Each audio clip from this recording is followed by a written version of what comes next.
पर इस ठंड का भी एक उपयोग होता है, वो ये कि जो कीटाणु या तरह तरह की चीजें अपने देश में इधर उधर घूमकर और सबको परेशान करते हैं, वो इस ठंड की वजह से अपनी अपनी जगह चले जाते हैं, बहुत से नष्ट हो जाते हैं, बहुत से लोग मर जाते हैं। मतलब ये कि जिसे हम कह सकते हैं कि जो बहुत सारे हमारे ऊपर पैरासाइट्स हैं वो सब उससे खत्म हो जाए।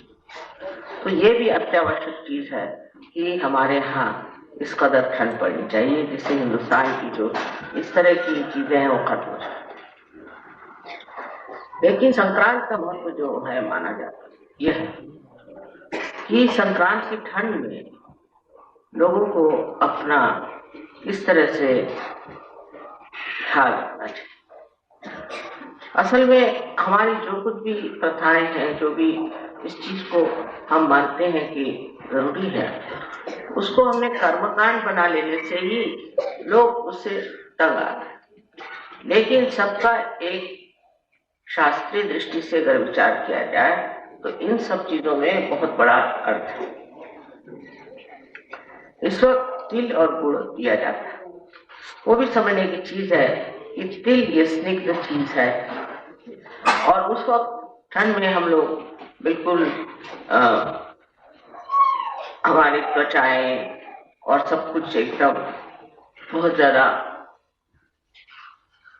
कहना चाहिए सूख जाते और सुखी हुई त्वचा के लिए स्निग्धता का, इसलिए वो जब आप लेते हैं तो उससे स्निग्धता, तिल की स्निग्धता हमारे अंदर आती है।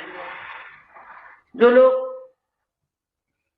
इस तरह से सूख जाते हैं उनमें और बहुत चीजों का फर्क है, जैसे कि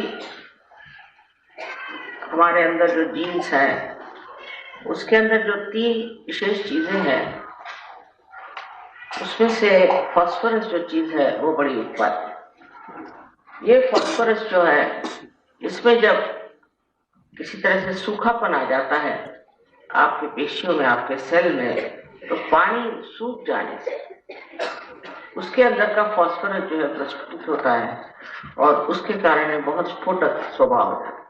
माने ऐसे आदमी को बड़ा गुस्सा आता है और छोटे छोटे पे तुनक मिजाज होता है और बिगड़ते रहते हैं।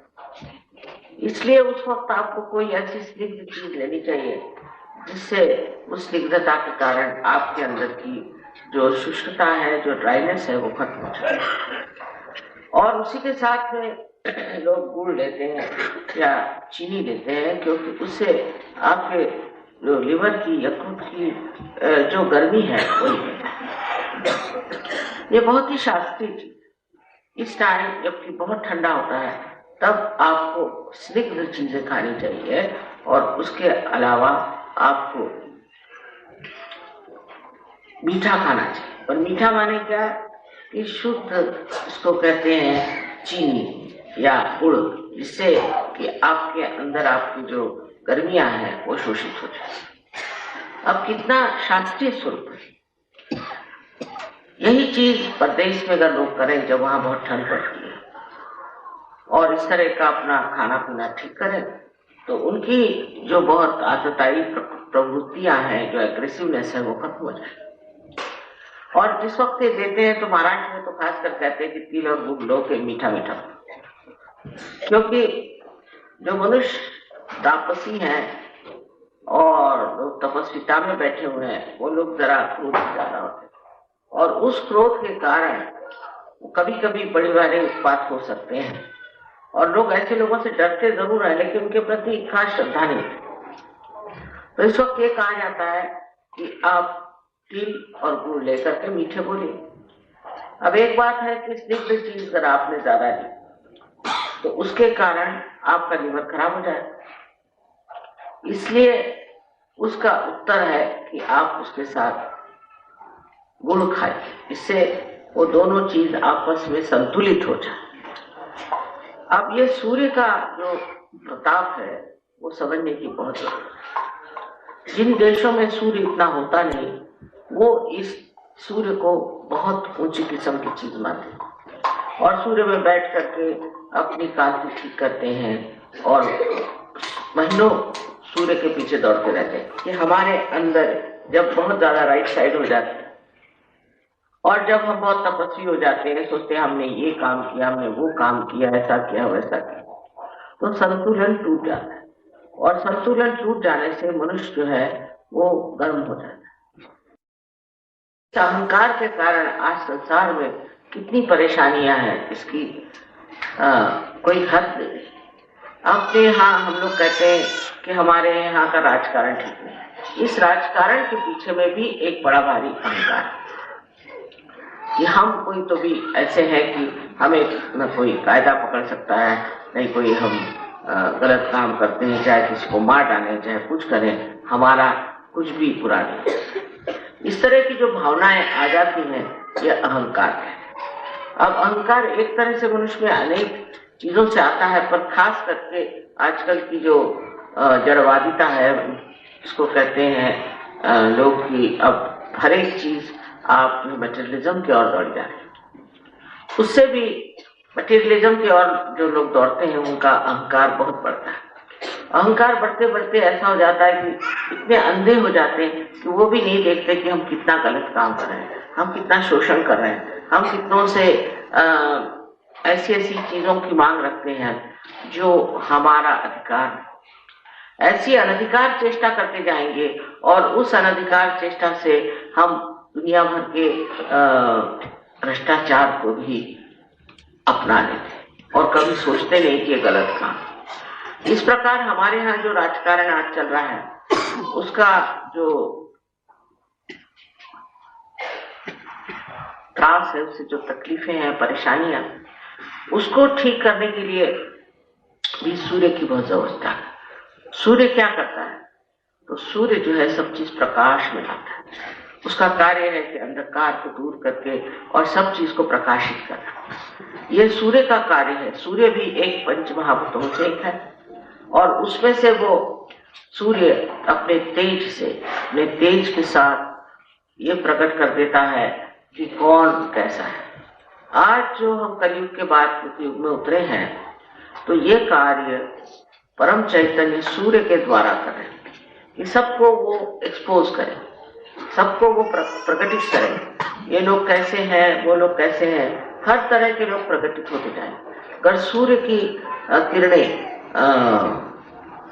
परम चैतन्य उपयोग में न लाए, इस्तेमाल न करें, तो आप समझ लीजिए कि अंधकार है और इस अंधकार में लोग बहते रहेंगे। कलयुग की यही विशेषता है कि कलयुग में लोगों को ये भूल ही गया था कि सूर्य की रोशनी सब दूर आती है और सब कोने कोने में भी घुस सकती। ये जब भूलने की वजह से कलयुग में इस तरह के लोग पैदा हुए कि जो जैसे कोई सांप है, तो कोई बिच्छू है, तो कोई भेड़िया है, जो कि अंधेरे में ही कार्य करते और सब चीज अंधेरे में सीक्रेसी में रखते हैं। और इस तरह के लोग पनपने से सारे देश की हानि होती है, इतना ही नहीं सारे विश्व की हानि। संसार में कोई भी देश में आप ऐसा कोई पुरुष नहीं रहा है कि जिसे हम कह सकते हैं कि ये आदमी ठीक है। सब लोग कुछ न कुछ बेवकूफी के काम करते हैं। इस कदर बेवकूफी के काम करते हैं कि बड़ा आश्चर्य होता है कि ये इस तरह से क्यों हो गए और क्या कर रहे हैं। जैसे कोई है बहुत माने हुए न्यूजीलैंड के एक थे, वहां के प्राइम मिनिस्टर। मैं उनको मानती थी क्योंकि वो पार्ट, लेकिन सहज जैसे उनमें वो प्रगल्भता नहीं आई, मैच्योरिटी नहीं आई। बड़े अच्छे थे, भाषण अच्छा देते थे और काम अच्छे किए, पर बेवकूफी यह की कि अपने सेक्रेटरी से शादी करते। ये सब बेवकूफियां इसलिए आती हैं कि कलयुग में अंधकार, इस अंधकार में मनुष्य बहुत सारे गलत काम कर रहे हैं। और इस कलयुग में जानना चाहिए कि सूर्य हर जगह अपने प्रकाश में इन सबको खोल देगा, सबको सामने ले आएगा और जो जो लोग गलत काम कर रहे हैं वो सामने प्रकट होगा। सूर्य का स्थान आज्ञा चक्र है और आज्ञा चक्र इसका खुल जाता है। वो देखता है कि वो किस तरह से अपने अहंकार में फंस रहा है या अपने ऊपर जो कुसंस्कार है उसमें फंस रहा है। उसको अपनी ओर नजर करने की जरूरत नहीं, वो साफ साफ उसको दिखाई देता है कि वो कैसे गलत रास्ते पे चला जा रहा है, बहका चला जा रहा है। और उस सूर्य को, उस आज्ञा चक्र के सूर्य को जब आपने पूरी तरह से खोल दिया तो उसके प्रकाश में आप संसार की कितनी ही बातें देख सकते हैं जो आपके लिए नाशवान है और जो आपके समर्थक। ये प्रकाश, यही प्रकाश जिसे आत्मा का प्रकाश कहना है। इसके दो अंग हैं। एक तो इसका अंग है चंद्रमा जो कि श्री गणेश स्वरूप, और इसका दूसरा अंग जो है वो है ईसा मसीह। इस तरह से दो तरह के इसके अंग है। और जब आपके सूर्य का